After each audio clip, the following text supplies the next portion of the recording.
foi vereador 3 vezes, comandou diversas pastas no Palácio Pedro Ernesto, conheceu Jorge Pisciani desde a época do Pedro II, já foi considerado o homem do atual prefeito Eduardo Paes.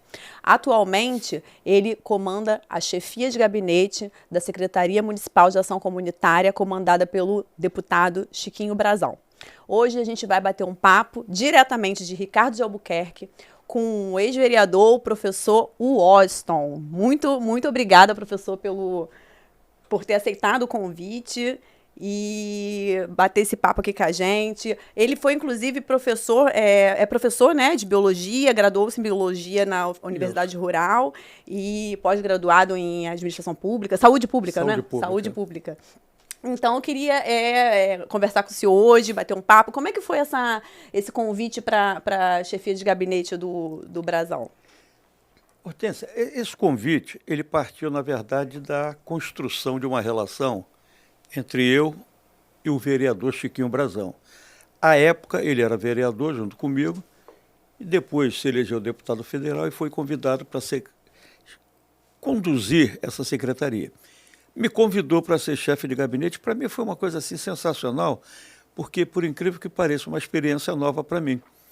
É uma experiência de trabalhar com uma pessoa que, notadamente, é especialista na arte de fazer política, é especialista na arte de atender as pessoas, principalmente aqueles mais carentes. E eu fiquei feliz da vida porque nós vamos falar de Jorge Pisciani e nós começamos fazendo exatamente isso.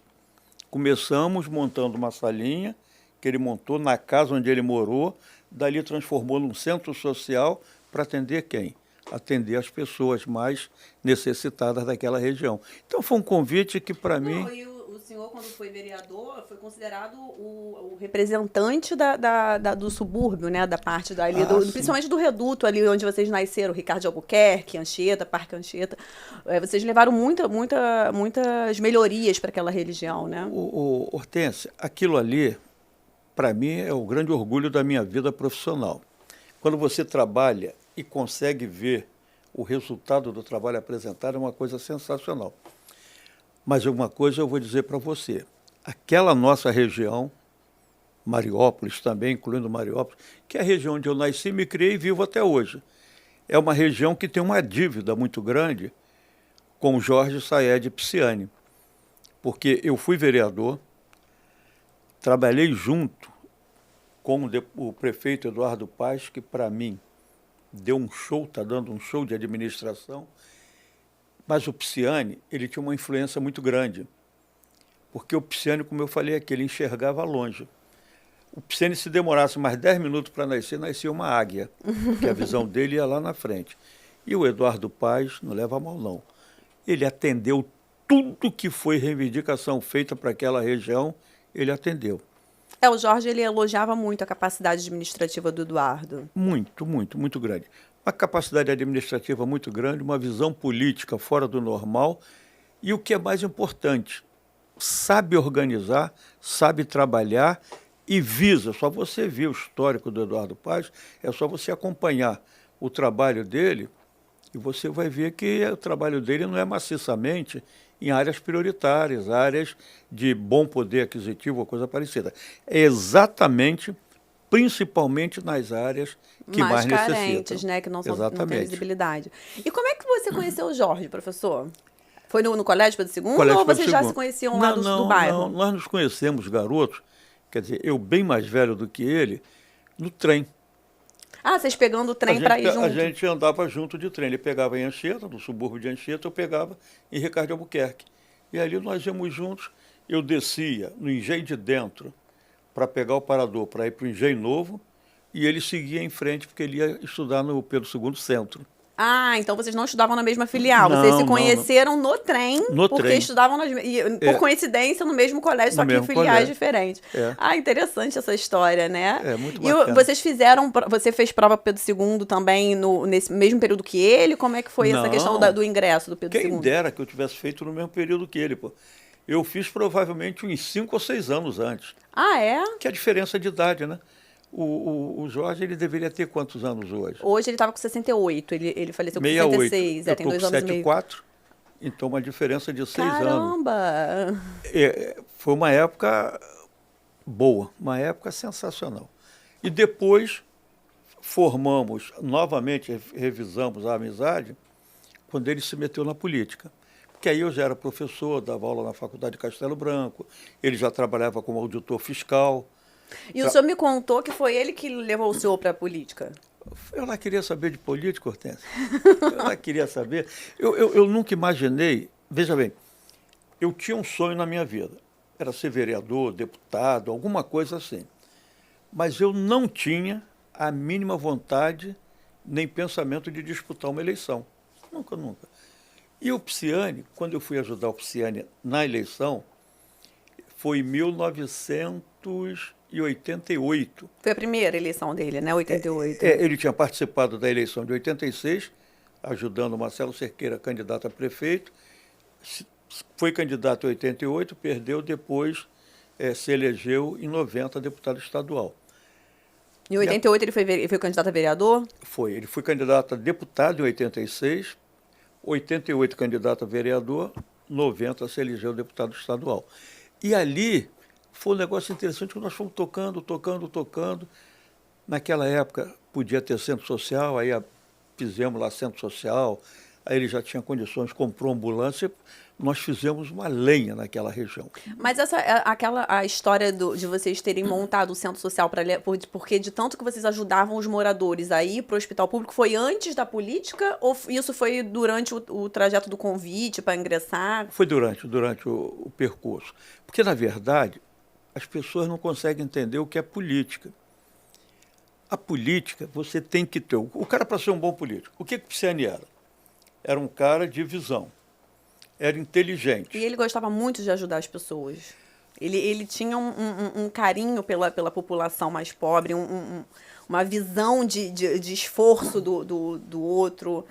Hortência, vou te falar, desculpa ter te interrompido. Olha só, quando o Pisciani montou o Centro Social, quem ficou com a incumbência de montar o Centro Social fui eu e o Pedro Pisciani.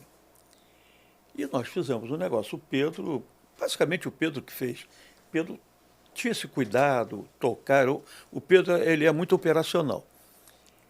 E o Pedro deixou lá, fizemos um centro social maravilhoso, uma coisa linda. Lá em Mariópolis. Na casa que eles moravam. Uhum. Quando o Pisciani chegou e viu o centro social, ele falou, olha, é excelente. Só que não dá para apresentar isso ao povo. Eu me espantei, falei, por quê? Ele falou, olha, tem ar-condicionado? Não tem. Então, quando o pessoal chegar aqui... Isso em 88? 88. Caramba. Já era 88, 89. 89. Mas por que você... Não, rapaz. O cara que vem para cá, ele vem meio chateado, porque o cara não vai pagar um médico, não vai no hospital público, aí vem no centro social de um político. Ele já vem por baixo, ele já vem meio constrangido. Se ele chegar aqui e não encontrar um ambiente muito melhor do que ele tem em casa, muito melhor do que os lugares onde ele vai se sentir meio que agredido. Nós temos que dar para ele o melhor. Depois que o morador da nossa região tiver o melhor, aí sim, aí ele fica satisfeito. Tanto que foi uma coisa assim de louco, logo depois compramos uma ambulância. Você não tem ideia, a ambulância era um negócio maravilhoso, uma van comprada. Ninguém sabia que aquilo era... Porque o Pisciani tinha fama de milionário, né? É o dono do dinheiro do mundo. E ele não tinha nem mandato ainda? Não tinha mandato, mas tinha um grande emprego, que isso as pessoas tinham que saber. Ele tinha um grande emprego. Ele era fiscal de tributos federais lá para o lado de Mato Grosso do Sul. Oriundo de quê? De um concurso em que ele foi o segundo classificado, tinham 2 vagas. Então, a ambulância... E ele utilizava o dinheiro do concurso para poder ajudar as pessoas já nessa época. Para fazer tudo isso. Tudo isso. Tem uma pessoa que a gente não pode esquecer, não pode deixar de falar nunca, o amigo dele, meu amigo hoje em dia, Arnaldo, que o Arnaldo era o seguinte, era o grande amigo dele. O Arnaldo foi o cara que foi aprovado em primeiro lugar, e o Pisciani em segundo. E fizeram uma amizade, o Arnaldo ajudava muito. Tanto que essa ambulância, eu nem sei te dizer, mas pelo menos foi comprada lá com 36 prestações. O Pisciani pagava uma parte, o Arnaldo acho que pagava a outra, e tocavam. E era um trabalho lindo. Mas se você acreditar em romantismo na política, era o romantismo na política. Qual era a minha grande vitória, meu grande orgulho? É que eu, morador de Ricardo de Albuquerque, acordava muitas vezes de madrugada, porque naquela época eu tinha carro. Eu era professor, tinha um carrinho. E eu levava as pessoas para o hospital. Quantas pessoas, quantas mulheres eu levei à maternidade para ter neném? Poxa, que legal. Quantos filhos, hoje adultos você não viu nascer, né? E quando o Pisciani surgiu com essa possibilidade de um centro social, aí era realização. E depois ampliamos, montamos um em Ricardo de Albuquerque, montamos um na estação de Anchieta, um em Deodoro, na entrada da favela do Muquiço. Aí depois começaram as contenções, né, as críticas a quem tinha centro social, aí com o tempo nós acabamos. Mas era uma coisa maravilhosa. E eu vou te dizer, Hortência, para você, eu sou meio suspeito de falar isso, porque você conviveu com ele. O cara, quando convive, maritalmente. E a mulher, quando vive, agora eu me enrolei, não sei, mas vocês viveram maritalmente. O Pisciani, talvez você até não tenha percebido, mas ele era um obstinado. Era? Ele era obstinado. Eu, por exemplo, não sei se eu já te falei, acho que até eu contei, eu tive uma briga com ele, assim, infernal uma vez. Aliás, ele teve uma briga comigo infernal por causa de um dinheiro que eu peguei emprestado com ele. Ah, você me contou que ele não aceitou. Aí eu fui pagar, ele se sentiu ofendido. Ele era muito mão aberta, assim, né? Muito desapegado com as coisas. Muito. Mas eu vi coisas ali que, não vou dizer que até Deus duvida, porque é um palavreado, né, do vocabulário aí popular, mas que a gente não aceita muito. Mas eu vi o Pisciani fazer coisas. Eu sou capaz de te dizer que eu conheci o Pisciani. Eu conheci. 80% das pessoas que falam do Pisciani, de repente, não conheceram. É porque, na verdade, eu costumo dizer que poucos tiveram a oportunidade de conhecer o Jorge. Muitos conheceram o Pisciani. Eu acho que nós dois aqui podemos falar que conhecemos o Jorge, né? O Jorge. Além do Pisciani político, ele era exatamente, ali atrás toda aquela articulação política, porque existia o Jorge ali que não tinha nada a ver com aquela articulação política, que era o Jorge Coração, o Jorge que, né? Exatamente. E que superava até o outro Jorge. É que as pessoas que não conviveram com ele não sabem. Era só você, olha, o tempo é desgastando. Eu vinha com o Luque conversando e eu dizia o seguinte, a política é muito drástica. Eu ia dizer daninha, mas não é daninha, mas ela é drástica. O que acontece é o seguinte, nós que fazemos parte da população brasileira, nós vamos levar algum tempo para entender como é que a vida se desenvolve. E que as pessoas vivem a política diariamente, né? Precisam estar por dentro do que acontece, isso faz parte do dia a dia da população. Olha, nós temos que começar a mostrar para a população que nós não somos casca. Dentro de nós tem um coração, um estômago, um pulmão, que funcionam organicamente, mas funcionam também sentimentalmente. Eu não sei como, se você me perguntar, apesar de ser professor de biologia, como é que é o sentimentalmente? Eu não sei, mas eu acho que não existe explicação. Não existe ainda, né? Não há uma explicação para isso. E olha, a gente esquece das coisas com muita facilidade. Hoje você está precisando de um emprego. Se eu conseguir um emprego para você, você morre de alegria, você fica feliz. 3 meses depois você já acha que está ganhando pouco e já está com raiva de mim, porque arranjei um empreguinho. Você sabe que quando eu conheci o Jorge, ele não tinha mandato, né? Ele era presidente do então PMDB, que hoje é MDB, mas ele estava sem mandato porque ele tinha vindo candidato ao Senado e tinha perdido a eleição. E aí eu trabalhava na assessoria de imprensa do PMDB e uma vez comentei com ele assim, Jorge, tem umas pessoas que comentam no seu Facebook, porque eu fazia administração lá do Facebook dele, eu falava, algumas pessoas comentam falando que você exonerou, que perdeu o emprego. Ele, Hortência, se a pessoa perdeu o emprego porque eu perdi o mandato, a pessoa tem que me agradecer porque ela teve um emprego uma hora, porque eu a nomeei um momento da vida, porque a gente não tem como manter pro resto da vida. E é isso, eu acho que as pessoas também, quem trabalha, principalmente comissionado, tem que entender isso, né? Eu sinto um desgaste, eu fico até triste quando eu ouço pessoas falarem o seguinte: ah, porque fulano de tal está bem porque é nomeado no gabinete de um deputado, de um vereador, como se aquilo fosse um crime. Olha só, qual é a essência de um país, de um estado, de um município, para sobreviver economicamente bem? É a geração de empregos. Hoje, para mim, o principal instrumento, o primeiro instrumento para desenvolvimento de um estado, de um país, está dentro do crescimento e desenvolvimento familiar. O cara levar o sustento para dentro de casa. O Pisciani não tinha essa história de... Eu lembro, ele queria o máximo que ele pudesse arranjar de emprego. Agora, tem o seguinte, era chato pra caramba com quem trabalhava com ele. O chato pra caramba, coloca aí um substantivo, coloca aí um sinônimo de exigente. O Pisciani era muito exigente. Até na execução das tarefas, ele era exigente, porque ele raciocinava muito rápido, era muito inteligente, e ele não conseguia entender direito aquela diferença. Às vezes ele pensava uma coisa, passava para você e a pessoa não entendia e tinha dificuldade, uma coisa normal. Mas olha, era a geração de emprego a principal estratégia, o principal caminho que o Pisciani sempre levou. E eu acho isso correto. O que eu não acho correto é o político botar o cara nomeado para não trabalhar. Aí não. Mas quando bota para trabalhar, é só você chegar também, Hortêncio, lá naquela região, que eu moro até hoje. Ricardo, Anchieta, Mariópolis, Deodoro, Pavuna. Antes, lá tem o antes e o depois do Pisciani. Então, é um assunto que eu ia até entrar, mas como o senhor entrou antes, eu queria entender um pouco por quê.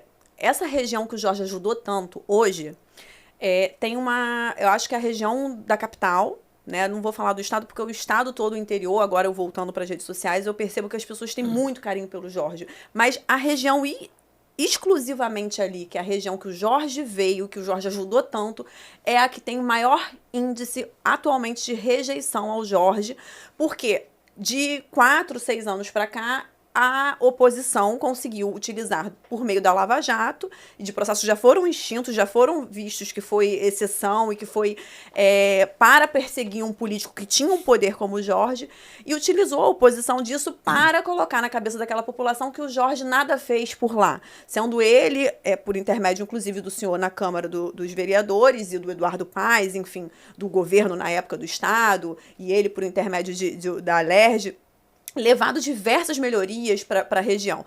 Eu queria que o senhor explicasse, até para as pessoas entenderem, como que a oposição conseguiu crescer tanto e colocar essas ideias na cabeça da população. Eu hoje, eu não tenho mais a certeza que eu tinha alguns meses atrás, alguns anos, dessa rejeição ao Pisciani. Porque com a morte do Pisciani, aquilo ali degringolou, acabou. E eu também, como vereador, eu sofria muitas retaliações em função de ser aliado do Pisciani. Mas olha, isso não foi coisa de Lava Jato, não. Lá atrás, em 1986, porque até falei errado, o Pisciani começou em 85, na campanha de prefeito. Em 86 ele foi candidato. Lá atrás nós já sofríamos pra caramba. Era uma coisa assim impressionante. O Pisciani era o suprassumo, era o homem mais rico do mundo, o Pisciani era ladrão e eu também. Era uma coisa impressionante. A oposição se dava ao desplante. E ele nem mandato tinha, não tinha ganhado nada ainda, não tinha nada. Tinha só o concurso que ele Eu ganhava. era professor. Salário. De repente, eu deixei de ser professor para ser o grande vilão da história. Porque eu não escolhi nem pedi para ser candidato a vereador. Um dia, numa reunião, o Pisciani falou, olha, o professor Washington vai ser o nosso candidato a vereador, e dali eu saí candidato a vereador. Mas olha aqui, o Pisciani ele tinha uma característica. O Pisciani te ajudava, te apoiava, ele te dava tudo para você se eleger, para você ser candidato. Ele só não trabalhava por você. Ele trabalhava com você, mas por você ele não trabalhava. Ele botava a gente... nós trabalhávamos muito até. Nós íamos de casa em casa. Filiação partidária era correr a região de casa em casa. Mas o grande problema é a formação mental, moral do ser humano. Não é daquela nossa região, não é do ser humano. O cara olha, ele te vê como um camarada que entrou para a política para se locupletar. Ele não vê você como um cara que entre para a política para trabalhar pela população. Olha, eu até hoje eu fico olhando pessoas, quantas pessoas, graças a Deus, se aposentaram porque trabalharam na política. Temos vários lá, mas trabalharam mesmo. Lá não tinha ninguém que ficasse à toa, não. Lá trabalhava mesmo, ficava lá o Centro Social com Pedro Pisciani, lá cuidando do Centro Social, que é um cara que tem uma importância enorme dentro do processo. É aquele cara que ficava sempre por trás. Ele nunca aparecia. Nunca gostou, né? Nunca. Ele tem boca que não fala, o Pedro, Tem boca que né? não fala. Mas foi importantíssimo dentro do processo. E aí começam. E o problema todo é o seguinte, quando você fala uma coisa ruim, aquilo prospera com uma facilidade. Olha, no início, o Pisciani não podia nem pensar em ser político, ele morava na Barra.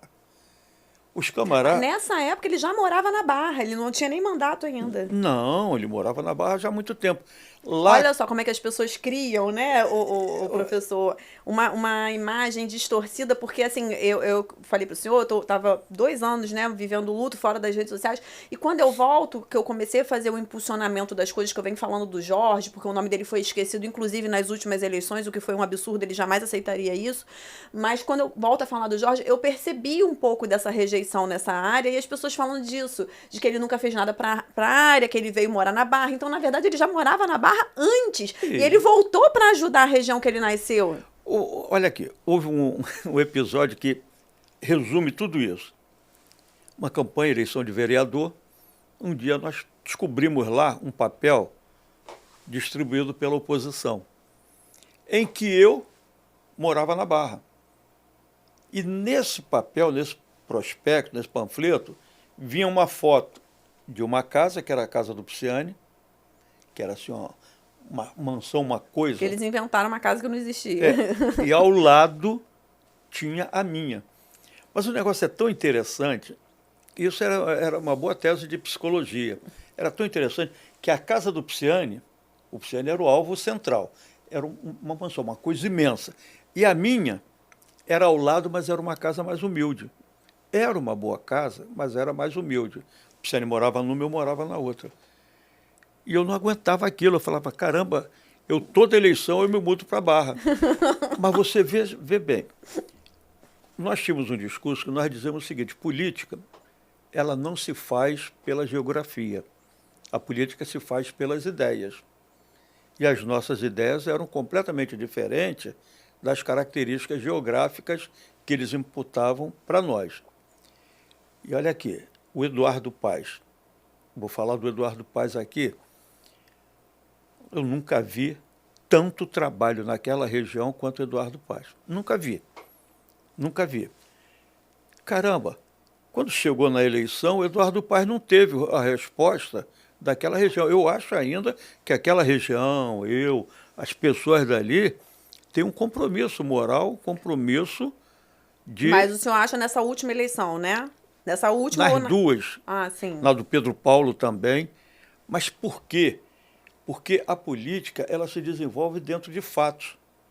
Um fato político muda toda a estrutura que algum político consiga desenvolver. O Eduardo Paes, por exemplo, eu já falei para você, eu já tive reunião com o Eduardo Paes dele marcar 6 horas, 7 horas da manhã. E já tive reuniões com ele para marcar 9 horas, 10 horas da noite. Aí você fala assim, caramba, é maluquice do prefeito? Não sei. Não sei se é maluquice, eu sei que ele não faz isso comigo. Ele fazia comigo, eu fazia com os outros. Um camarada que, quando era prefeito, quando era agora, na primeira fase, ele chegou aí 3, 4 vezes naquela região. Mas não ia só naquela região. Ele corria a Zona Oeste todo, corria a Zona Norte. É um camarada que trabalha de uma forma que precisa ser feita uma avaliação. Eu estou falando isso aqui porque é uma forma de eu me redimir também com o próprio prefeito Eduardo Paes, que eu não concebo a ideia do Eduardo Paes disputar um segundo turno. Não, quer dizer que nós não temos políticos à altura? Temos vários políticos à altura do Eduardo Paes. Mas, no momento, pelo que ele apresenta, pelo que ele desenvolve, pelo que ele faz pela cidade do Rio de Janeiro, e não estou falando na questão estrutural, na questão concreta, não. Não estou falando de obras, não. Eu estou falando no que ele faz como ser humano, como uma pessoa extremamente preparada, e a mensagem que ele passa para o exterior, sem falar uma palavra, a mensagem que ele passa para o exterior e que provavelmente se reflete em alguma coisa que estatística nenhuma consegue levantar, isso se reflete em turismo, entrada de recursos financeiros, economia do município, é uma coisa absurda. Mas se não fizer uma campanha magistral, se não fizer uma campanha assim acima da média, o resultado não aparece. Parece que a vida política... Só se resume naquele período da campanha, naquele período da campanha, não é a realidade, né? É. Eu, por exemplo, eu me orgulho de dizer o seguinte, hoje eu posso tirar onda, o Pisciani não, infelizmente ele não pode tirar. Eu posso falar, ele com fé em Deus lá de cima pode ouvir. Pô, a gente mora numa região que tem 3 clínicas da família, a gente mora numa região que tem 2 EDs, a gente mora numa região que foram feitos ali, nem sei quantos, bairro Maravilha. O Eduardo Paes chegou em determinado momento na nossa região, que era um cara normal. E aí, como é que as pessoas de lá falam que o Jorge nada fez para ajudar a região? Isso O Eduardo Paes chegava lá para as inaugurações dele, normal. Sabe por que era normal? Porque o povo já tinha se habituado com ele. O prefeito que ia num bairro, 2, 3, 4... Eu estou falando da nossa região, não estou falando das outras, que ele corria isso tudo. Não sei nem como ele faz, porque meu dia tem 24 horas. O dele deve ter 48, 50, não sei. As pessoas falavam, mas olha, o sentimento das pessoas com relação ao Pisciani é completamente diferente do que é externado. Eu garanto isso. As pessoas pensam uma coisa e falam outra. Por quê? Porque o Pedro Paulo, quando foi candidato a prefeito, sofreu a maior injustiça, não tenho procuração para defender o Pedro Paulo, não. Sofreu a maior injustiça que uma pessoa pode sofrer. Ele foi acusado de um determinado potencial de agressividade lá. Caramba, pô, a ex-mulher foi lá, deu declaração, falou, era tudo mentira. O cara, eu não vou dizer que o Pedro Paulo é a sombra do Eduardo Paes, porque a sombra é aquele cara que não fica ali. Eu não sei o que ele é do Eduardo Paes, não. Mas, eu sei lá, se o Eduardo Paes falar 1 hora sobre a cidade do Rio de Janeiro, parou, o Pedro Paulo vai lá e vai falar 1 hora sobre a cidade do Rio de Janeiro. O Pedro Paulo conhece tudo da cidade, conhece tudo. Se o Eduardo Paes resolver viajar, passar 1 mês fora, escondido, e o Pedro Paulo vai lá, vai tocando, vai dar conta do recado. Pô, não foi nem para o segundo turno. Por quê? Porque inventaram uma idiotice, a população acredita ou não, eu vi a cara... Não, e o resultado foi o Crivella, né? Que destruiu os pedágios, enfim. Tá entendendo? O Pedro Paulo... Mas é para a população o resultado ser o Crivella é ruim, mas foi um aprendizado. Eu acho que os erros, eu acho que a população tem que ter essa consciência de aprendizado, né? Olha, do discurso político, de que as pessoas usam isso. Olha, uma vez eu falei para o César Maia, que ele era vereador com ele. Conversando, eu falei, ô prefeito, o senhor é um verdadeiro siri na lata. Aí ele ficou me olhando. Por quê? Eu falei, pô, o senhor não tem mais tamanho para ser vereador. E não tem. O César Maia não tem tamanho para ser vereador. É verdade. Eu acho que ele não tem mais nem tamanho para ser deputado. Ele é de senador para cima. O Eduardo Paes escreve o que eu estou te falando. Ele, se tiver oportunidade de assistir o podcast, ele não pode ficar chateado, porque eu estou falando sem a permissão dele. Com fé em Deus, ganhará a eleição de prefeito. Daqui a pouco ele sai candidato a governador, se elege governador. No dia seguinte, ele estará pensando em ser candidato a presidente. Eu não tenho dúvida nenhuma. Não tenho dúvida. Mas por quê? Porque o cara vai adquirindo tamanho. O cara vai adquirindo tamanho. O Eduardo Paes era o cara que tinha que ser governador e trabalhar as prefeituras. Porque a gente precisa hoje, nós precisamos de trabalho, pô. Não dá para continuar do jeito que está. E quando se fala em trabalho é só concreto. Eu, por exemplo, hoje eu sou chefe de gabinete lá do Chiquinho Brazão, deputado Chiquinho Brazão.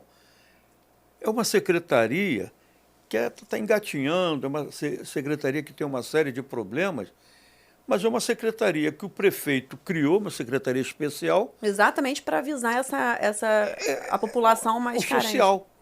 O social. As pessoas não analisam, eu mesmo confesso a você que eu só estou fazendo essa análise depois que eu fui para a secretaria. O Eduardo Paes, ele é o rei da obra. Nunca vi fazer tanta obra. Em que pese o César Maia ter feito muita obra, mas o Eduardo Paes é uma coisa de maluco, muita obra. Ele foi encurtando a cidade. Nós vemos agora pela Transbrasil. Não, Transoeste. Qual? Não, Transolímpica. Foi a Transolímpica. Viemos pela Transolímpica. A Transolímpica encurtou a cidade do Rio de Janeiro. Encurtou. Muito parecido com a linha vermelha lá, da época do Brizola, que encurtou. Mas todo mundo sabe que a do Brizola lá, ela é longitudinal. O próprio César Maia apanhou a beça na época que criou a linha amarela. Hoje em dia, o que seria o Rio de Janeiro sem a linha amarela? Você vê como é que pode, né? Não, mas eu lembro, eu acho que eu era adolescente quando o César Maia já está entrando na juventude, quando o César Maia... Eu não posso dizer o mesmo. Eu não posso dizer o mesmo. Mas é verdade. Então, eu falei isso para o César Maia, que era o meu sentimento. Hoje, o Eduardo Paes, ele já está perdendo o tamanho para ser prefeito. Porque é uma coisa que o cara já está perdendo. Olha, um dia desse eu cheguei em casa, olhei lá, 11h30, meia-noite, aí está o Eduardo Paes, lá naquele centro de operações, discutindo a questão de uma provável chuva, provável possibilidade de enchente. Cara, o cara está meia-noite, 11h, prevendo algum problema e o cara já está lá. O povo sabe que ele está ali, ele não consegue resolver nada, entre aspas, que ele consegue direcionar. Mas o povo hoje quer alguém que cuide dele. E o cuidar não é estar sempre fazendo obra. O cuidar é pensar no indivíduo. O Eduardo Paes, o Pisciani falava muito, discutia muito com ele sobre isso, quando nós estávamos nas ações. O Eduardo Paes, ele faz o seguinte negócio. A única questão que o Jorge tinha com o Eduardo Paes era a questão partidária, né? O senhor deve conhecer o histórico do Jorge, que o Jorge era muito chato com essa questão, muito rígido, na verdade, a palavra certa seria essa, rígido com a questão partidária. E ele tinha uma questão com o Eduardo muito mais partidária do que reconhecer a eficiência. Olha... Eu espero um dia o Eduardo vir aqui para poder a gente conversar sobre todos esses casos. Mas sabe o que acontece? É o problema nosso, o problema do país. Você está pensando que não vai ter uma opção de gente falando, o professor Walter, tem que falar do Pisciani mesmo. O Pisciani tem que ser falado, o Pisciani não pode ser esquecido. O Eduardo Paes, ele tinha uma ligação forte com o Pisciani, ligação profissional. O Jorge reconhecia muito a capacidade de administração dele. Muito. Ele tinha essa questão porque ele não via que o Eduardo poderia ser fiel ao partido. E como o Jorge ele era uma pessoa partidária, ele tinha essa questão do partido muito fiel. Tanto que ele não concordou com a candidatura do Pedro Paulo, mas ele aceitou por questão partidária. O senhor não sei se conheceu essa história, né? E sabe o que? Disso aí, eu discutia muito, eu entendia um pouquinho ali com ele. O problema todo é o seguinte, o Pedro Paulo, muitas pessoas não queriam, porque é aquela briga, aquela briguinha do cara. E o Pedro Paulo, ele tinha um poder, tem um poder administrativo muito grande. Ele é brilhante. A questão do Jorge não querer o Pedro Paulo não era nem pela questão de duvidar da capacidade, não. Era uma questão de ver que estava tendo uma dificuldade ali de análise nas pesquisas e tal. Exatamente. Agora, o Pedro Paulo, muitas vezes, a pessoa peca pelo excesso de cobrança ou pelo excesso de não apresentação de valores. Por exemplo, eu, se fosse o prefeito Eduardo Paes, eu não colocaria o Pedro Paulo como meu secretário nunca. O Pedro Paulo era o secretário do Eduardo Paes. Sabe por que eu não colocaria? É isso que eu ia perguntar. Porque eu não abriria a mão, eu não desperdiçaria um talento de um parceiro meu lá na Câmara dos Deputados, na Câmara Federal. Entendi. O Pedro Paulo, na Câmara Federal, para mim, Pode opinião ajudar minha, muito mais o Estado e a capital. exatamente, exatamente. Porque, sabe o que acontece? Nós estamos precisando de gente brilhante. Nós precisamos de mentes brilhantes. Você vê aquele governador lá do Rio Grande do Sul, o Leite, não sei o que lá, Leite, é um talento. Tanto que se afastou do governo para ser candidato a presidente, acabou não sendo candidato, voltou e ganhou a eleição. O Eduardo Paes é um cara brilhante. Aí, quem que o Eduardo Paes bota para trabalhar com ele como secretário? Matielli, bota o Guilherme, bota o Cavalieri, eu conheço todos eles, não estou aqui rasgando ele, eu conheço todos eles. É complicado de você. O Daniel Sorans, é ruim de você, é difícil você encontrar um grupo, juntar um grupo tão talentoso como esse. E o Pisciani tinha essa característica, ele conseguia juntar. O Pisciani, ele era muito parecido com o Eduardo Paes, só que não, ele usava todo mundo talentoso para o entorno dele. E quando o Pisciani teve esse problema... E tinha uma visão muito democrática, né, professor? Muito, uma muito, coisa, muito. mesmo que ele não concordasse, Muito. você vê como ele fez com o próprio Freixo, né? Que inclusive é um dos assuntos que eu ainda vou falar nas minhas redes sociais. Mas o próprio Freixo, que começou num partido que era pequeno, na época o pessoal, quando ele tinha primeiro mandato, o Jorge deu uma comissão importantíssima para ele. E deslanchou a carreira do Freixo exatamente porque da oportunidade que o Jorge via em dar oportunidade à oposição, a partidos pequenos. E o Luiz Paulo? Luiz Paulo Correia da Rocha. O respeito que o Pisciani até para falar o nome do Luiz Paulo, falava com cuidado. O Pisciani tinha um respeito pelo Luiz Paulo, pelo talento. Não estou falando só capaz, porque o cara tem que ser competente e talentoso. Ele tinha um carinho pelo Luiz Paulo que o Luiz Paulo sabe. Cidinha Campos... A Cidinha eu cheguei a conviver. A Cidinha, você conviveu o tempo bom, o tempo ruim, porque... Havia um tempo que a Cidinha Campos era uma coisa horrível, brigava. Ela brigava muito com o Brasão, né? E depois uma brilhante política, uma brilhante deputada, uma brilhante comunicadora, mas o Pisciani sabia contornar e viver. Pô, nós falamos agora, por exemplo, o Eduardo Paes. O Eduardo Paes, espero que ganhe na primeira eleição, no primeiro turno, espero que se eleja governador, mas a eleição não está ganha, não. E ele sabe disso. Hoje o pessoal tem que trabalhar muito para a reeleição do prefeito Eduardo Paes. Porque hoje se cria uma coisa, Hortência, que é a pior coisa que pode existir. A pessoa não está preocupada em disputar com você espaço político. Ela está preocupada em tomar o espaço político. E para isso... não se preocupam. Eu, por exemplo, se eu quiser tomar teu espaço político, eu tenho que trabalhar para ser superior a você. Mas não é isso que as pessoas fazem hoje, ficam desarticulando. E entrando nesse descaracterizando, desconstruindo. Entrando nesse assunto, o senhor foi vereador 2000, 2008, 2012, 2016 o senhor ganhou a eleição também? Perdi, 2016 eu perdi. Perdeu a eleição em 2016 por poucos votos, não foi? Foi. E aí em 2020 o senhor veio candidato, o Jorge estava em prisão domiciliar, e aí o senhor teve Covid 10 dias. Eu queria que o senhor fizesse uma análise dessa... Não, ele estava em casa, ele já estava doente, né? Mas estava em prisão domiciliar? É.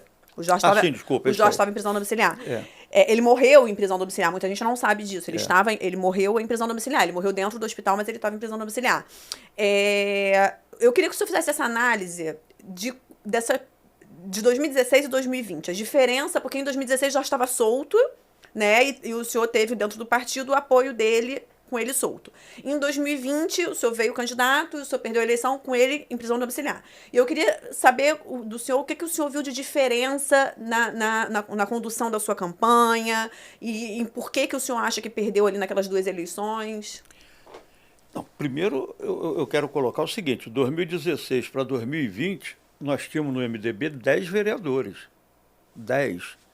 Ah, o partido enxugou muito, Num né? determinado momento, Chiquinho Brasil era vereador, se elegeu deputado, eu virei segundo suplente, mas tinha o João Cabral, que estava inelegível. Na verdade, eu era o primeiro suplente. E nós passamos lá 3 anos, 4 anos, sem assumir um dia de mandato. Um dia. Primeiro que o Pisciani, se tivesse vivo, pelo menos uns 4 vereadores do MDB, uns 4 suplentes, teriam assumido o mandato. Isso em 2020? Para 2020, é. Não, 2020 ele estava vivo, ele só estava em prisão domiciliar. É. 2020, se ele tivesse solto, o senhor acha que teria assumido, é isso? Ah, teria. Teria porque eu virei primeiro suplente. Agora, o que acontece é o seguinte, o que mudou, a tua pergunta foi baseada nisso, né? O que mudou de 2016, na campanha de 2016? O que o senhor viu na articulação de diferença?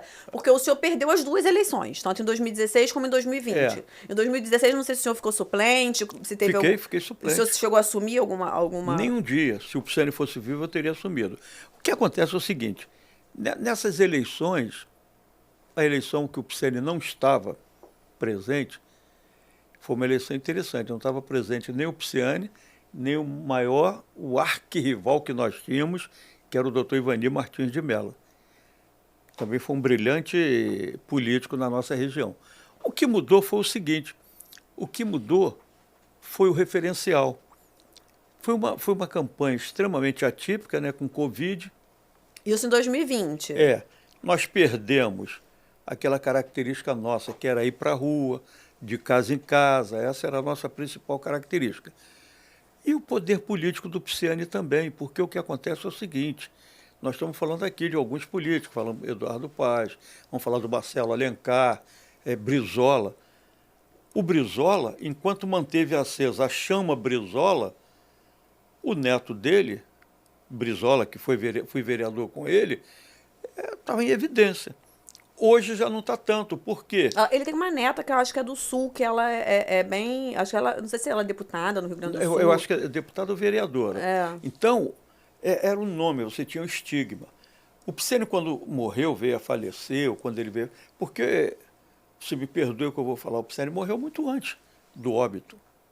Morreu muito antes do óbito. Se eu conheço o Pisciani, se eu conheci, ele morreu muito antes. Porque ele era muito inteligente, ele sabia tudo. Ele podia mentir para você à vontade, que devia mentir, deve ter virado um mentiroso costumaz. Porque toda vez que você conversava com ele, provavelmente ele estava bem.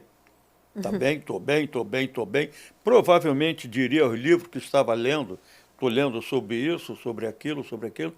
Mentira, ele já sabia. Inteligente, ele sabia que o desfecho final não seria nada do que nós poderíamos pedir a Deus. Mas o Pisciani era muito inteligente. Então, o que acontece é o seguinte, nessa eleição, eu perdi também o apoio, o ombro do Pisciani. Porque aí, você viu, quando você tem uma grande liderança, os liderados que estão aqui embaixo, muitas vezes não se engalfinham porque a liderança maior controla, tem poder, tem autoridade. Quando aquela liderança maior deixa de ter esse poder, aqui embaixo começa a ocorrer engalfinhamento. E aí começaram. Aquele que quer mudar, porque acha que não pode ter mais velho. Por exemplo, eu não sou velho, eu sou idoso. O chinês não fica velho, ele fica idoso. Eu estudo, eu trabalho, eu leio pra caramba. Daqui a pouco eu morro, acaba tudo. Mas graças a Deus, meu pai vai fazer 102 anos, eu acho que eu vou no caminho do meu pai. Então, aquilo começa a haver uma disputa. E aí o que aconteceu? Sem controle, com incentivo, que eu te pediria até para a gente não discutir sobre esse incentivo, com incentivos contra, porque era aquele cara, eu era aquele cara, eu, Silvio, Mota, uma série de pessoas que tem na Mariópolis, eram aqueles caras que andavam ombro a ombro com o Pisciani. Eram aqueles caras que o Pisciani estava lá no topo da pirâmide. Você passava lá embaixo, ele não esperava você subir. Ele descia para tomar um café, tomar uma cerveja, para bater um papo. Era assim. Então, muitas pessoas almejavam ser vereador. Ninguém mais queria ser deputado, mas queria ser vereador. Chegou na eleição de 2020, perdemos o controle da liderança maior, e aí vários saíram candidatos para ter 500 votos, 200 votos, 1.000 votos, incentivados, e aí acabou que ficamos sem representação nenhuma. Hoje, a nossa região... E acabou que todo mundo saiu perdendo, né? Porque você Só enfraqueceu o nome do Jorge e a própria região ficou ali sem um respaldo e hoje a oposição consegue crescer, né? Exatamente. E colocar coisas que não são verdadeiras na cabeça das pessoas. Eu te confesso que hoje eu não vejo muito, essa questão do Pisciani. Sabe por quê? Porque eu sou biólogo, mas eu gosto de números. Eu quero ver números. Tivemos a Lava Jato? Ótimo. Não vou discutir sobre a Lava Jato porque eu não tenho capacidade, eu não conheço a fundo.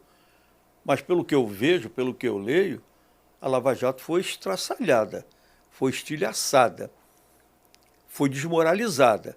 Então não dá para querer deixar um cara... Que tem 30 anos de história, mais de 30, né? E não está mais entre nós, não dá para deixar esse cara dentro desse bolo, não. Tem que estar fora do bolo, todos estão, pô. E o senhor, à frente da Câmara, quando o senhor estava... O senhor comandou várias pastas que ajudaram, inclusive o Bairro Maravilha, era Cidade Maravilha? Bairro Maravilha, né? Que levou diversos asfaltos para a região que não tinha, praças públicas, revitalização de esgoto, várias coisas, e as pessoas não lembram muito disso, né? Não, o problema todo é o seguinte, esses projetos todos foram criados pelo governo Eduardo Paes. E eu tive a felicidade de ser o presidente da Comissão de Orçamento. Então discutia. Então a gente discutia. E aí conseguia comandar o orçamento para ir para aquela região. Para aquela região. Eu, por exemplo, ali eu disputava. Tinha vereadores, a gente fala de Câmara de Vereadores, mas, Rosa Fernandes, Paulo Pinheiro. Rosa Fernandes é uma das mais votadas, se não é a mais votada, né? Agora caiu um pouquinho, mas são vereadores brilhantes. Eu fico até meio constrangido. Acho que ela é a vereadora mais antiga da Câmara, não é a Rosa Fernandes? São 7 mandatos? Mas eu acho que o Jorge Felipe tem mais mandato que ela. Ah, sim. Eu fico até meio constrangido, Jorge Felipe, de ficar citando 1, 2, 3 nomes, que eu acabo sendo injusto. Eu deixo de citar vários nomes, o Caiado, que hoje é o presidente, o Rafael Aloysio de Freitas. Então, a Câmara de Vereadores tem vereador bom pra caramba, que as pessoas não mostram, porque parece que se tenta fazer com que a política sempre seja ruim. Pega lá o quadro de vereadores, eu quero até pedir perdão aos vereadores novos, que eu não estou citando o nome aqui, mas tem vereadores brilhantes, e eu aproveitava muito disso, por quê? Não só pelo fato de ser o presidente da comissão. Eu era o presidente da comissão, eu era o líder da bancada majoritária, e isso fazia com que a aproximação minha com o prefeito fosse muito grande. Eu conseguia fazer com que o prefeito olhasse as coisas com um pouquinho mais de facilidade. O prefeito Eduardo Paes, até hoje, ele usa um discurso uma pena que as pessoas não conseguem enxergar direito aquele discurso. Ele fala o seguinte: eu cuido da cidade toda, mas eu não sei o que acontece nas entranhas de cada bairro. Eu, para saber... Precisa de representação, Preciso de representação. A representação maior é o vereador. E é isso mesmo que acontece. Há vereadores lá, nós temos vários exemplos, de que tem um atendimento, entre aspas, maior do prefeito, mas é porque o prefeito queira beneficiar a B ou C, não. É porque o prefeito é mais cobrado por esses vereadores. Naquelas regiões específicas. Principalmente vereadores de base, como eu era, Rosa Fernandes, Jorge Felipe, uma série deles. O Paulo Pinheiro, por exemplo. O Paulo Pinheiro é um cara que perturba muito o Eduardo Paes. Muito. Eu fui vereador com o Paulo Pinheiro. É brilhante, pô. Mas eu acho que falta um pouco desse entendimento, inclusive quando eu comecei, né, a trabalhar na política, que eu fui assessora de imprensa lá do PMDB e tal, na época PMDB, né, hoje MDB, mas eu acho que falta um pouco desse entendimento de que a Câmara dos Vereadores e a Assembleia Legislativa do Estado tem esse papel fundamental para o Executivo. Por exemplo, a Câmara dos Vereadores, ela tem um papel fundamental para que o Eduardo Paes consiga fazer as melhorias para a cidade, porque exatamente, por exemplo, o senhor comandou a pasta do que era responsável pelo orçamento desenvolvimento da cidade. Então, para que o Eduardo consiga fazer as reformas e as melhorias de urbano, de esgoto, enfim, de todas as melhorias, ele precisa que a Câmara funcione de uma forma Sim. que aprove para aquelas regiões, né? Assim como acontecia com a Alerj, em que o Jorge era presidente com o estado todo, né? Porque, na verdade, nós não podemos entender. Nós somos adversários políticos, eleitorais, mas nós não somos inimigos. Então, você vê o seguinte, o governo do Estado. O governo do Estado, o governador não pode querer botar na cabeça dele, mas coloca, tanto o governador como os prefeitos fazem isso, que o deputado é empregado do governador, ou o vereador é empregado do prefeito. A independência de poderes, Independência de poderes. Pelo contrário, eu acho que quanto mais um vereador cobra, por exemplo, do Eduardo, ou um deputado cobra do governador, mais fortalece o prefeito e mais fortalece o governador. A não ser que o prefeito e o governador não tenham capacidade para reagir e realizar aquilo que ele Uma coisa que tanto o Jorge precisa. me ensinou é que uma coisa é a campanha, outra coisa é o governo. A partir do momento que a pessoa foi eleita, acabou a campanha. Por quê? Quando você é adversário eleitoral, é uma coisa, a campanha. Acabou a campanha, no dia seguinte você tem que governar. E a partir do momento que você tem que governar para todos, inclusive para quem não votou em você. Olha, eu dei o exemplo aqui ainda agora, eu vou até parar, senão daqui a pouco estou fazendo campanha para ele. O Luiz Paulo. Vai entrar governador, sair governador, ele vai continuar o mesmo. Respeitado. Eu fico olhando, por exemplo, família Brazão. Caramba, hoje eu estou lá junto à família. Eu não vejo uma discussão, quando fazemos as reuniões, eu não vejo uma, em que o objetivo deles seja mudar os rumos do que está certo e manter os rumos do que está errado. Hoje é um negócio interessante, você fala qualquer coisa com a família Brazão, qualquer coisa. O que nós vamos fazer na questão do atendimento populacional? Assistência social, vamos para o social. Mas por quê? Porque o povo está precisando. Quando a gente vê aí Bolsa Família, a antiga Bolsa Família, nego brigando para ganhar um salário mínimo, a gente observa que a necessidade está muito grande. Então, você fala para a família brasileira, o cara só fala do social. É social. Agora, por exemplo, agora nós estamos nas nuvens. Ainda não começou a operacionalizar direito a secretaria. Tem quanto tempo que vocês assumiram a secretaria? Um mês. Ah, então ainda está organizando, né? E tá. vocês pegaram bastante bagunçada, né? Não é bagunçada. Porque senão a outra menina fica por conta conosco. É porque ela botou a cara dela. Ela botou a cara dela na secretaria. Ah, então vocês têm que organizar a gente vai organizando. Ela, por exemplo, eu conheço bem. Não vou dizer o tempo, senão se ela assistir esse podcast, vai ficar com raiva de mim. É a Marli Peçanha. Mas eu conheço há mais de 30 anos. Ela é brilhante, muito trabalhadora, mas ela botou a cara dela. E quando ela sai, algumas pessoas que sempre trabalharam com ela acompanham. Aí a gente tem que fazer reposição, e peça de reposição não é tão fácil, porque era um quadro bastante qualificado, e a gente tem que botar as peças, tem que organizar, aí leva um tempo, mas eu não tenho dúvida nenhuma que daqui a pouco, mais tardar meados de novembro, nós já estejamos de vento e popa, deixando claro que os projetos deixados lá, eles continuam em desenvolvimento. Tem projeto. Isso é uma das coisas muito importantes que a gente não vê, porque as pessoas acabam pegando isso. Isso é uma coisa legal que você falou, que o projeto dela foi colocado na cara dela e agora vocês vão colocar, mas colocar em continuação o que ela começou. E não destruir o que foi feito anteriormente para poder... É perda de tempo. Exatamente. E prejudica só a população, né? Não, Hortência, você tem que passar a vida inteira, você é nova. Eu também sou, mas eu sou menos novo que você. A gente tem que passar a vida inteira estudando. A maior arte desenvolvida pelo ser humano é o estudar.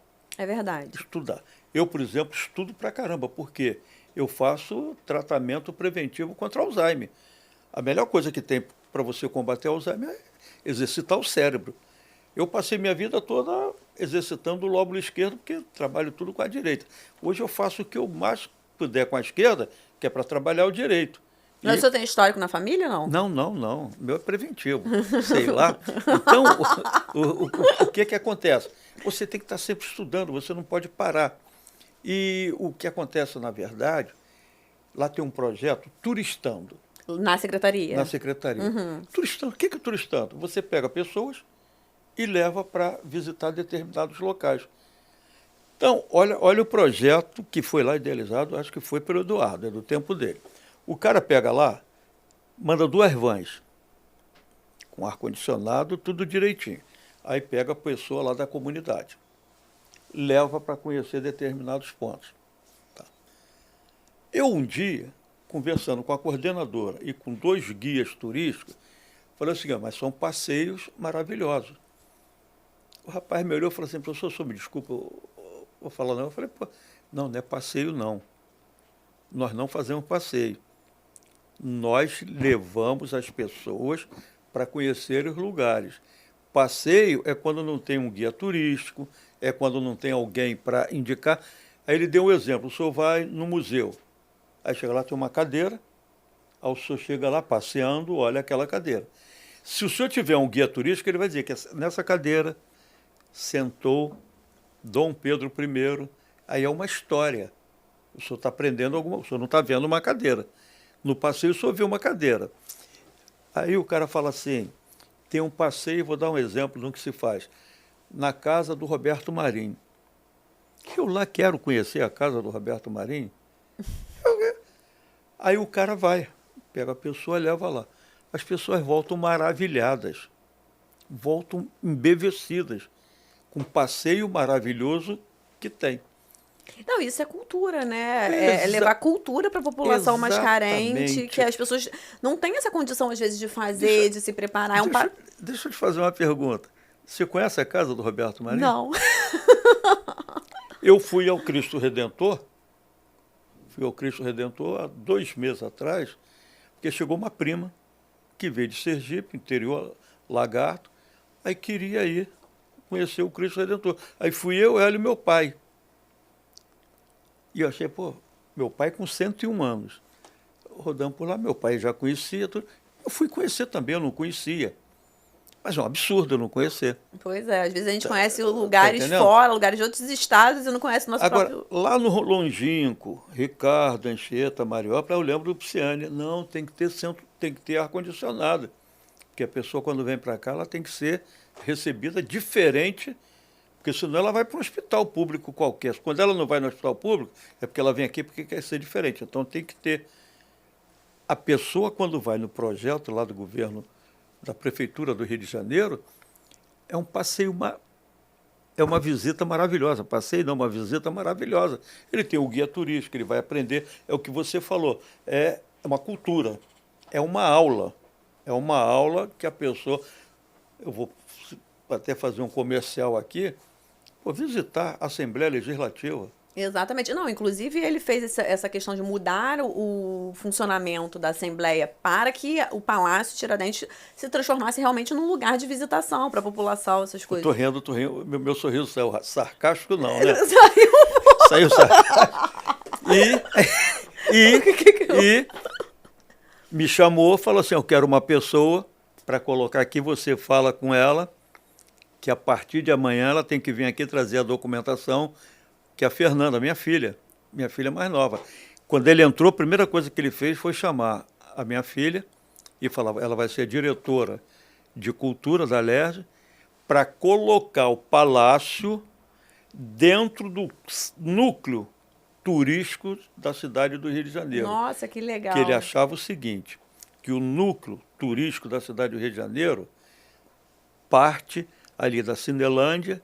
Você tem o museu, tem o teatro, tem a Câmara, tem a arquitetura da própria Praça da Cinelândia. Então, ela que fez a implementação, porque eu lembro que quando o Jorge assumiu em 2015, né? Ele assumiu em 2015, ele começou com esse projeto de alterar o funcionamento da Assembleia do Palácio Tiradentes para o prédio novo, tanto que ele começou a reforma do prédio novo. A reforma se concluiu com o André Ciliano, que, né, foi corretíssimo com o Jorge ao longo de todo o período que ele teve em prisão domiciliar. E foi concluído com ele, até, inclusive, hoje tem o auditório lá que se chama Jorge Pisciani, né? Enfim, e foi a sua filha, então, que implantou. Nossa, quem que plantou legal. quando o Pisciani retornou. Depois ela saiu e agora ela voltou. E ela tá na cultura? Agora está na diretoria lá com o Bacelar. Mas continua na cultura? Continua. E ela chega lá, toda vez que ela fala das visitas guiadas, são visitas guiadas, impressionante, tem sempre um exemplo de alguma coisa diferente que aconteceu. Eu te confesso que nunca fui, mas diz que é uma coisa maravilhosa, uma coisa brilhante. Mostra, porque, olha só, tem um poeta, não lembro o nome dele, porque eu lembro do fato e esqueço o nome da pessoa, que ele dizia o seguinte: a maior arte do ser humano, arte, é a arte do falar. Ele considera a fala uma arte, porque a fala, ela é varonil.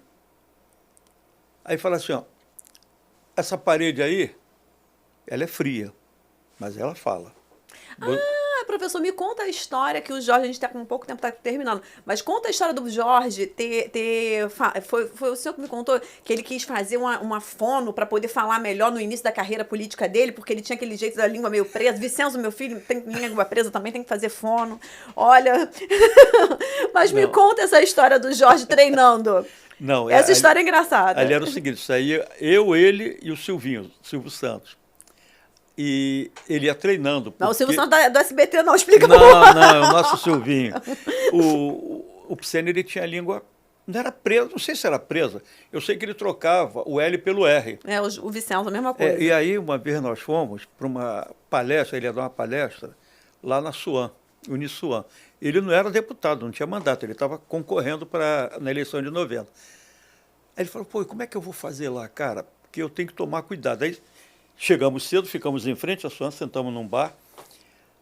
Ô, Pisciani, em vez de você falar, por exemplo, Flamengo, a gente tem que começar a substituir palavras. Em vez de falar Flamengo, fala Clube de Regatas. Aí ele fala, aí eu vou falar clube.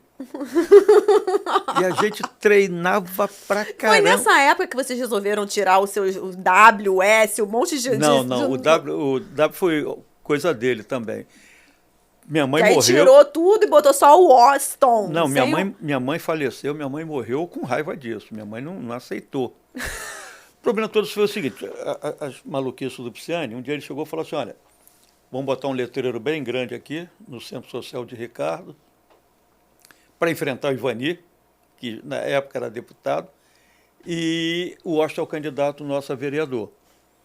Mas com esse nome, o Washington, só vão votar nele. Ele e a mãe, mas ninguém vai votar nele, porque na época tinha que escrever. E quando eu ficava no Centro Social, eu recebia muitos bilhetes ao professor Austin, ao professor Houston, o Austin, mas nunca professor Washington. Aí sentamos lá e ele falou assim, olha, Houston fica feio, Austin fica muito vulgar, vamos botar professor Austin. Aí colou. Aí o que acontece? Hoje eu não sou mais candidato. Mas até hoje é o Washington. Mantém, porque se botar o Washington, ninguém sabe quem é. Aí colou... E eu acho que o senhor é o único Washington que é o Washington. Tem outro? Tem. Tem um cara, acho que foi candidato a vereador em Queimados, agora tem. Tem um tal de Ostinho em Jacarepaguá, que também é, mas... Aí colou, agora, honestamente, a única coisa que eu fazia com W era assinar cheque. Hoje nem cheque assino mais, né? A gente não assina mais cheque. É verdade. É tudo o Washington. Foi uma maluquice dele também. Isso aí foi. A maluquice dele. É. Aquela cara de emburrado dele, rabugento, era só a cara, né, o professor, que eu costumo dizer. Porque por dentro o coração era... Posso falar uma palavra feinha pra caramba? O Pisciani era um bosta de vaca, como dizia minha mãe. Falava, sabe por quê? O pessoal do interior fala muito disso. As fezes da vaca, do osso, olha por fora, duro, está petrificado. Você pisa por dentro, está mole. Era o Pisciani. Uma cara de emburrado. Tinha nego que tinha medo de falar com ele. Conversava com ele, não era nada daquilo. Era um coração mole pra caramba. É verdade. Coração mole. Você, por exemplo, quando falou aí do Carlinho, me dá uma tristeza muito grande, porque o cara está com câncer, um cara O irmão dele, né? maravilhoso, foi garoto comigo, esse foi garoto. Esse era mais ou menos da minha idade. Não, mas o Jorge era o mais novo. O Jorge, dos 4 irmãos, era o mais novo. Pois é, mas o Zé Carlos foi garoto comigo. Porque sim. O Zé Carlos é mais velho. O mais velho de todos era o Edson, aí depois eu acho que vem o Zé Carlos, depois o Pedro. Agora eu não lembro se é a ordem, se é o Pedro ou o Zé Carlos. Eu acho que o Pedro ainda é mais novo que eu. Eu sou mais ou menos ali da fase do Edson, do Zé Carlos. Do Zé Carlos. Porque eu tive um curso de artigo 99 e o curso estava falindo, não tinha aluno. Aí nós estamos pegando. Aí o Zé Carlos foi um cara que deu aula no meu curso de matemática. Era um dos melhores professores do mundo. Dava aula de matemática, não cobrava, porque a gente estava indo à falência. Ele deu aula para nós sem cobrar um tostão. Mas depois ele parou, porque ele fez engenharia, né?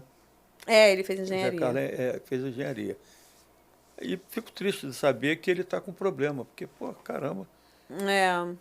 Uma pena mesmo.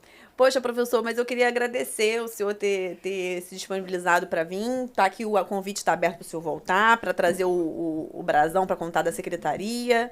Vou tentar marcar com a sua filha também. Será que ela vem para contar da implantação do projeto da cultura lá na Alerj? Até porque é uma ideia que o Jorge tinha e que ela ajudou a implantar. É muito legal para a gente falar disso. Vai ser uma honra. Tá. Né? O teu agradecimento é quase que em vão. Porque o meu agradecimento é maior, prevalece o maior. Né? Eu quero te agradecer, Hortência, quero te agradecer. Falar de Pisciane é complicado pelo seguinte, infelizmente, a gente não fala sempre, toda hora. São coisas que a gente tinha que estar sempre falando, tá entendendo? Foi um cara que eu não vou dizer aqui que foi maravilhoso, falar para quê?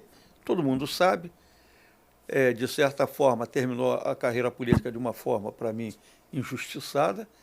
E fico muito feliz de estar falando sobre o Pisciane e vou ter o maior prazer de voltar aqui e vou falar com a minha filha para entrar em contato contigo.